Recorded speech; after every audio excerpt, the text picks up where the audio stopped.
할렐루야. 거룩하신 주님의 은혜와 사랑이 이 시간 함께 예배드리는 우리 모두 가운데 가득하기를 간절히 소망합니다. 이제 방학과 여름 휴가 기간을 맞이해서 많은 성도님들이 이곳을 떠나 한국의 집으로 또 잠깐이지만 휴가 등으로 이제 다녀오시게 됩니다. 요즘 저는 잠시지만 처음으로 아내와 저희 아이와 떨어져서 시간을 보내고 있습니다. 그러면서 우리 사랑하는 가족을 영영 볼 수 없는 것은 아니지만 다시 저의 품으로 돌아올 날을 손꼽아 기다리고 있는 제 자신을 바라보게 되었습니다. 그러면서 그와 마찬가지로 이곳에서 우리들이 일하고 또한 공부하는 우리를 기다리며 또 그 시간을 견뎌내야 하는 우리 주변 사람들의 마음이 깊이 다가오게 되었고, 또 진심으로 저의 가족은 물론 우리 성도님들의 가족을 위해서도 기도하게 되었습니다. 사랑하는 여러분, 부디 안전하게 그리고 기쁨과 감사가 넘치는 방학과 또 휴가의 기간들을 잘 보내시기를 기도하겠습니다. 그리고 부탁드리기는 오늘 선포되어지는 이 말씀을 마음에 잘 새기시고 어느 곳에 있던지 여러분이 서 있는 그곳이 바로 교회임을 잊지 말고 기억하며 살아갈 수 있기를 간절히 소망합니다. 오늘 말씀을 시작하며 안양의 열린 교회를 담임하시는 김남준 목사님의 마음 지킴이라는 책의 한 부분을 소개하고자 합니다. 제가 한번 읽어보겠습니다. 언젠가 시골에 머무는 동안 경험한 일입니다. 머물던 집에 어린 송아지가 한 마리 있었는데 소들은 코를 뚫고 그것에 연결된 줄을 당겨야 말을 잘 듣기 때문에 마침 코를 뚫으러 가려던 참이었습니다. 그 송아지는 아직 코를 뚫지 못한 상태라 할 수 없이 고삐 대신 목에 줄을 매어 끌고 갈 수밖에 없었습니다. 그런데 집을 나선 송아지가 주인이 이끄는 곳으로 따라가지 않고 산으로 올라가는 것이 아닙니까? 주인과 그의 아들이 송아지의 목에 맨 밧줄을 아무리 끌어당겨도 송아지의 힘을 이길 수는 없었습니다. 이것과 마찬가지로 힘차게 달리는 말은 멈추기가 힘든 법입니다. 그러나 고삐를 잡고 있는 사람은 말을 멈추게 할 수 있는 법이지요. 신자가 마음을 지킨다는 것은 이처럼 마음에 대한 통제력을 유지하는 것을 의미합니다. 어떤 면에서 사람의 마음은 짐승과 같습니다. 잘 길들여지거나 가두고 있을 때는 사람들에게 안전하지만 그렇지 못하면 어느 순간 야수의 본성을 드러내 사람을 해치거나 우리에서 뛰쳐나갈지 모릅니다. 비록 그가 지금은 경건한 삶을 사는 신자라 할지라도 내면 세계에는 짐승처럼 살고자 하는 욕구가 있기 때문입니다. 은혜 안에 살 때는 욕구에 굴복하지 않지만 그렇지 못할 때는 언제든지 야수의 방불한 삶으로 나아갈 수 있습니다. 우리의 마음이 하나님을 향한 신령한 욕구와 경건의 통제력 아래 있을 때에만 우리는 안전할 수 있습니다. 이 글 가운데 사람을 짐승 또 야수에 비유했다는 점에서 표현에 대한 조심스러운 부분이 있는 것은 사실입니다. 하지만 이 책의 이 문단을 보며 느꼈던 충격을 통하여 생각해 보게 되는 은혜 또한 있었습니다. 우리는 예배를 통하여 우리의 신앙을 굳건히 지켜간다라고 이야기하지만 정작 일주일에 하루, 주일 단 1시간을 제외하고는 우리들의 삶이 신앙으로부터 너무 멀리 떨어져 살아가고 있는 것은 아닌가 생각해 봅니다. 그런 의미에서 본다면 오늘 우리가 읽은 로마서 12장 1절에서 2절의 말씀은 우리의 신앙에 있어서 매우 중요하고 또한 의미 있게 우리에게 다가오게 됩니다. 총 16개의 장으로 구성된 로마서는 사도 바울이 작성한 것인데요. 바울이 작성한 서신서, 여러 가지 서신서들이 있는데 그 서신서의 대부분은 도입과 본론, 또 종결의 형식을 취하고 있습니다. 특별히 본론의 전반부에는 교리적인 가르침들이 들어있으며 후반부에는 실천적인 권면의 내용들이 담겨 있는데 그것은 우리가 함께 읽은 오늘의 로마서의 말씀도 마찬가지입니다.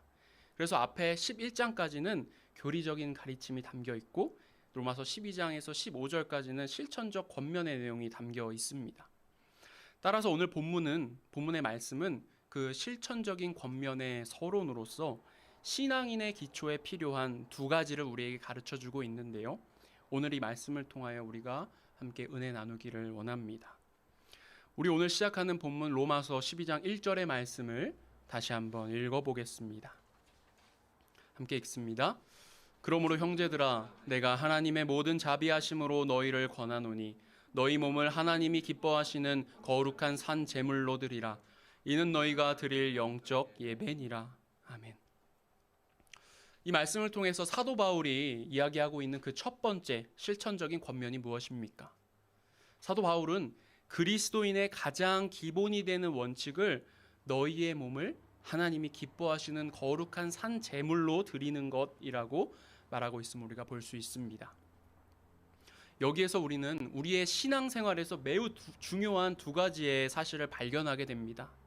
첫째는 우리의 신앙생활이 누구를 기쁘시게 하냐는 것입니다. 세월이 흐르면서 사회가 요구하는 가치관도 참 많이 바뀌어 왔습니다. 과거에는 주변의 시선과 자신이 속한 환경을 의식하며 살아가는 것이 어쩌면 당연하게 여겨지던 세대였습니다. 내가 원하는 거, 내가 하고 싶은 거 다 하면서 살 수는 없으니 지금 나에게 주어진 환경 속에서 할 수 있는 것, 또 내가 해야만 하는 것, 이런 것이 어쩌면 당연하게 여겨졌습니다. 그래서 먼 과거에는 어떤 집에서는 집안의 누군가의 미래를 위해 부모는 물론 형제, 자매들이 자신의 꿈을 포기하는 그러한 희생하는 일이 빈번했습니다. 그리고 그것은 그런 혜택을 받는 사람도 마찬가지였습니다. 자신의 적성이나 또한 관심보다는 많은 수입 혹은 집안의 명예를 높일 수 있는 그런 직업을 따라 살았습니다. 이것이 과거 세대의 아픈 현실입니다. 그런데 여러분, 지금 이 시대를 살아가는 젊은 세대들 중에 그렇게 온전한 희생을 감당하는 사람이 얼마나 있을까요? 물론 그것을 제가 완전히 부정한다거나 또한 그 희생의 고귀함을 모르는 것은 아니지만 그래도 예전의 세대보다는 지금의 세대는 자신의 생각과 또한 관심, 하고 싶은 것을 따라 사는 사람들의 수가 월등히 많아졌음을 부정하기는 어려울 것입니다. 이렇게 세상을 내 맘대로, 내 마음이 만족되는 대로 살아가는 것이 지금 시대의 상황입니다. 그런데 바울은 너희의 몸을 하나님이 기뻐하시는 거룩한 산 제물로 드리라고 이야기하고 있습니다. 즉, 너희가 만족하는 대로, 너희가 만족되는 대로 사는 것이 아니라 하나님께서 만족하시는 대로, 하나님께서 기뻐하시는 대로 그 삶을 우리가 살아야 한다는 것입니다. 바로 우리 기쁨의 대상이 내 안에 있는 것이 아니라 바로 하나님 안에 있다라는 그러한 사실입니다. 그리스도인이라는 말의 의미 안에는 예수 그리스도의 십자가를 통하여 새로운 피조물, 새로운 존재가 된 사람들이라는 의미도 그 안에 있는 것입니다. 내 안의 욕망과 욕심에 충실했던 과거의 우리는 예수 그리스도의 십자가와 함께 못 박혔습니다. 그것은 과거의 나 또한 그리스도와 함께 죽었다는 것을 의미합니다. 그리고 우리는 이제 그것을 통하여 새로운 존재가 되었습니다. 새로운 존재가 된다는 것, 새로 태어난다는 것의 의미는 우리의 가치관이 완전히 바뀌는 것을 의미합니다. 이렇게 새롭게 태어난 우리는 하나님의 자녀로, 하나님을 기쁘시게 하는 그러한 존재로 살아갈 수 있어야만 하는 것입니다. 하나님을 피해서 살아가는 존재가 아니라 하나님과 함께 거닐고 동행하는 존재, 하나님이 보시기에 심히 좋았더라라고 말씀하시던 그러한 존재로 우리가 살아갈 수 있어야 한다는 것입니다. 이것이 그리스도인이 된다는 말의 또 하나의 의미이며 이미 그리스도인으로 부름받은 우리들은 이러한 사실을 기억하고 또한 행하며 살 수 있어야 하는 것입니다. 오늘 본문 1절에서 발견하게 되는 신앙생활의 원칙, 그 두 번째는 온 몸을 산 제물로 드리라는 것입니다. 산 제물이라는 것은 구약 시대의 제사와는 대조되는 그러한 개념일 것입니다. 구약 시대에 하나님께 제사 드릴 때에는 제물을 반드시 죽여서 드렸습니다. 피는 제단 사방에 뿌려지게 되고 제물, 그 죽어진 제물을 불태움으로써 하나님께 드려졌습니다. 이렇게 제물이 된다는 것은 죽음을 의미합니다. 그래서 우리는 흔히 희생양이 되었다, 제물이 되었다라는 이러한 말을 할 때 죽음을 비유하는 말로 사용하기도 하죠. 그런데 이 말씀에서 바울은 너희 몸을 거룩한 산 제물로 드리라 라고 이야기합니다. 앞에서 이야기했다시피 상식적으로 제물이라는 것은 죽는 것이 당연한 것인데 피 흘림이 없으면 사함도 없다라고 말씀하셨는데 어떻게 살아있는 것이 제물이 될 수 있습니까? 그 이유는 이 사도 바울이 말하는 제사, 하나님을 향한 그 예배가 우리의 삶을 이야기하고 있는 것이기 때문입니다. 즉 우리의 삶을 거룩한 산 제물로 드리는 그런 의미로서의 예배를 말하고 있기 때문입니다. 앞에서 우리가 예수 그리스도를 통하여 새로운 피조물이 되었다고 했는데 그렇게 새로운 피조물이 되면서 우리는 하나님으로부터 받게 된 한 가지가 있습니다. 그것은 바로 하나님으로부터 우리가 의롭다라고 여김을 받게 된 것입니다. 의롭다라고 여김을 받게 된 것, 이것을 칭의라고 하는데요. 이 칭의라는 것은 우리의 신분이 완전히 바뀌는 것, 죄인에서 의인으로 변화되었다는 것을 이야기합니다. 감옥에 gat혔다가 석방된 사람이 여전히 그냥 감옥에 갇혀 있는 것 같은 그러한 삶을 살아가고 있다면 과연 그 사람이 자유하다, 자유인이라고 말할 수 있을까요? 마찬가지로 하나님으로부터 의롭다라고 여김을 받은 우리들의 삶은 그 방식과 그 모양도 달라져야 합니다. 그렇게 바울은 우리에게 전혀 다른 삶, 영적인 예배를 드리는 삶을 살아가라고 말하면서 온 몸을 거룩한 산 제물로 드리라라고 이야기하고 있는 것입니다. 그리고 여기에서 온 몸이라는 표현이 나오잖아요. 이 온 몸이라는 표현이 정말 중요합니다. 바울은 우리에게 영으로 예배하라라고 하지 않고 온 몸을 들여 예배하라라고 이야기하고 있습니다. 우리가 가진 신앙의 개념 가운데 영적인 것, 육적인 것 이러한 개념을 우리가 한번 생각해 본다면 대부분 그냥 영적인 건 좋은 것, 육적인 것은 나쁜 것이라고 생각하기가 굉장히 쉽습니다. 그런데 이런 영과 육의 이분법적인 구분은 원래 성경적이라는 것이라기보다는 그리스 철학의 개념이라고 볼 수 있습니다. 고대 철학자 플라톤의 이데아설이 그것을 잘 나타내주고 있는데요. 인간의 육체를 영혼의 감옥으로 바라보며 인간의 영과 육을 구분지어서 생각했습니다. 하지만 바울은 이런 그리스 고대의 철학을 정면으로 반박하면서 우리의 영과 육을 구분하지 않고 우리의 영과 육을 전부 하나님께 드려야 한다. 이것이 우리의 삶을 구원해 주신 하나님께 우리가 마땅히 취해야 하는 그리스도인의 태도이다라고 말하고 있는 것입니다. 이렇게 온 몸이라는 말이 우리의 삶 전체를 말한다는 것을 우리가 이해하고 또한 인정한다면 우리는 신앙적으로 또 다른 단계를 만나게 될 겁니다. 그것은 바로 우리 그리스도인들의 일주일의 전부를 예배의 자리로 만들어야 한다는 것입니다. 우리는 이 한 주간, 일주일, 주일부터 토요일까지의 이 일주일의 한 주간이 굉장히 이 사이클에 굉장히 익숙해져 있는 삶을 살아가고 있습니다. 주일은 뭐 하는 날이죠? 예배 드리러 가는 날, 교회 가는 날. 그리고 나머지 6일은 세상에서 살아가는 날. 이것이 우리에게 어쩌면 너무나 당연한 삶입니다.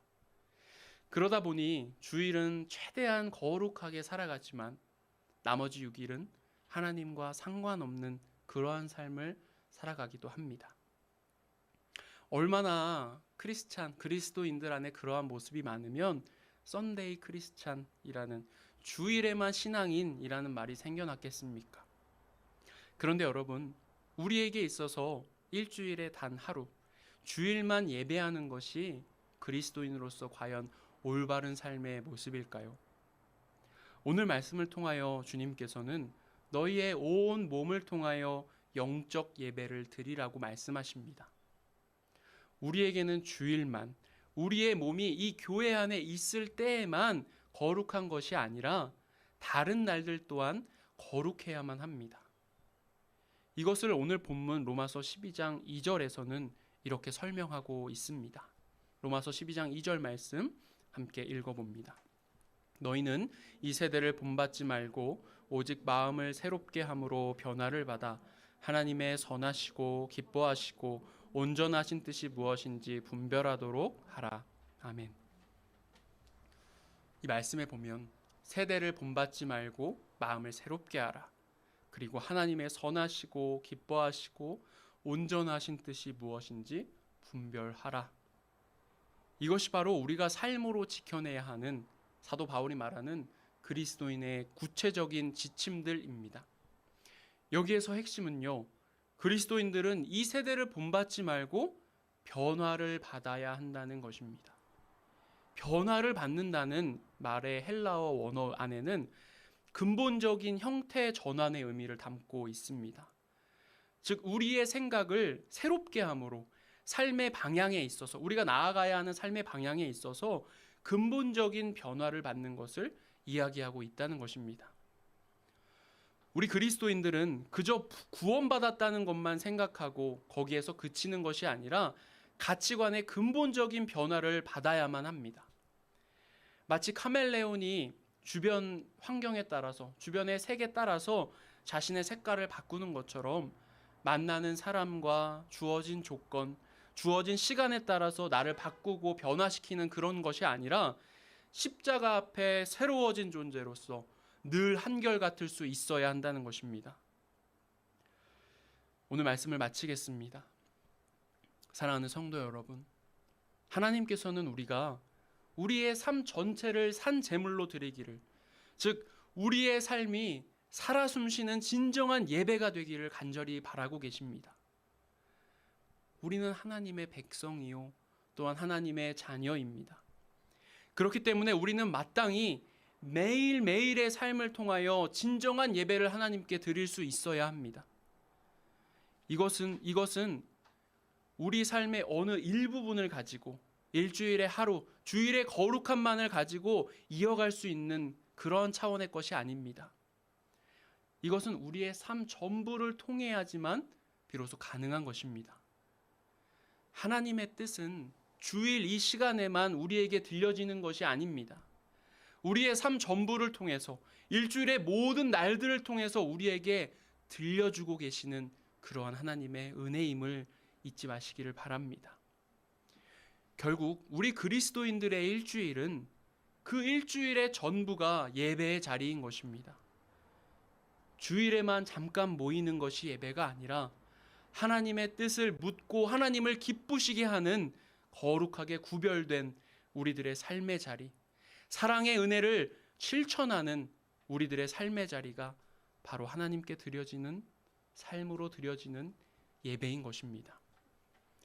그리고 이렇게 예배하는 우리 성도님들은 세상에 흩어진 교회입니다. 교회는 이 건물, 어떠한 장소에 한정되어지는 것이 절대로 아닙니다. 거룩한 삶을 실천하는 우리 모두가 하나님께서 세상 가운데 세워주신 한 사람 한 사람이 교회입니다. 사랑하는 성도 여러분, 여러분을 클라겐푸르트 교회에 속한 성도에만 한정짓지 마십시오. 여러분이 바로 클라겐푸르트 교회입니다. 여러분 한 사람 한 사람이 바로 세상 가운데 하나님의 은혜를 선포하고 드러내고 그 사랑을 실천해야 하는 사람들입니다. 우리의 모든 것은 하나님을 향한 신령한 욕구와 경건의 통제력 아래 있을 때 안전해질 수 있다라는 것을 기억하며 우리들의 일주일을, 더 나아가 우리들의 삶이 거룩한 교회가 되기를 간절히 소망합니다. 그리하여서 방학과 또한 휴가를 맞아 가게 되는 그 어떤 곳에서도 예수 그리스도를 통하여 거룩한 산 제물이 된 우리 모두를 통하여 그곳에 하나님을 향한 사랑과 찬양이 넘쳐나며 거룩한 교회가 되어지기를 간절히 기도하고 소망합니다. 아멘.